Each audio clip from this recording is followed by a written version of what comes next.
एक गांव था जहां एक छोटा बच्चा रहता था, गोलू। गोलू बहुत शरारती था, लेकिन साथ ही बहुत जिज्ञासु भी। उसे हर चीज के पीछे छिपे रहस्य जानने की आदत थी। एक दिन गोलू को अपने दादा की पुरानी लकड़ी की अलमारी में एक छोटा सा दरवाजा दिखा।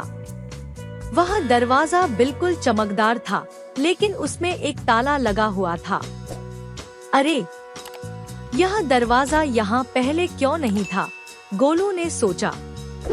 अलमारी के अंदर ही उसे एक चमकती चाबी मिली। जैसे ही उसने चाबी से ताला खोला, दरवाजा झट से अपने आप खुल गया और अंदर से तेज रोशनी निकली। गोलू ने जैसे ही अंदर झांका, उसने खुद को एक जादुई दुनिया में पाया। वहाँ हर चीज चॉकलेट और टॉफी से बनी थी। चॉकलेट के पेड़, टॉफी की घास और रसगुल्ले जैसे बादल।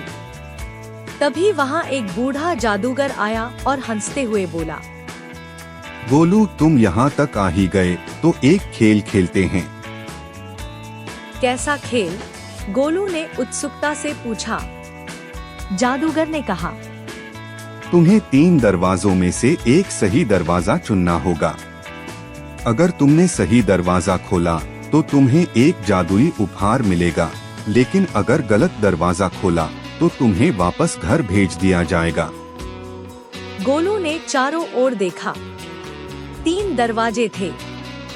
पहला दरवाजा सोने का था, जो बहुत चमकदार था।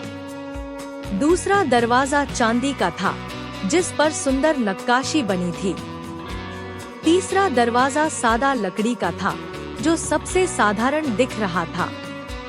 गोलू सोच में पड़ गया। उसे चमकदार चीजें बहुत पसंद थी, लेकिन फिर उसे माँ की एक बात याद आई, हमेशा दिखावे पर मत जाना, असली चीज सादगी में होती है। गोलू ने तीसरा, साधारण लकड़ी का दरवाजा खोला। दरवाजा खुलते ही उसके सामने एक जादुई किताब आ गई। जादूगर मुस्कुराया और बोला, गोलू, तुमने बुद्धिमानी दिखाई। यह किताब तुम्हें हमेशा सही और गलत में फर्क करना सिखाएगी। गोलू ने खुशी खुशी किताब उठाई और देखते ही देखते फिर से अपने कमरे में पहुंच गया। क्या यह सपना था? गोलू ने सोचा। लेकिन उसकी मेज पर वही जादुई किताब रखी थी। शिक्षा। हमें हमेशा दिखावे से दूर रहकर अपनी बुद्धि और समझदारी से सही चीज को चुनना चाहिए।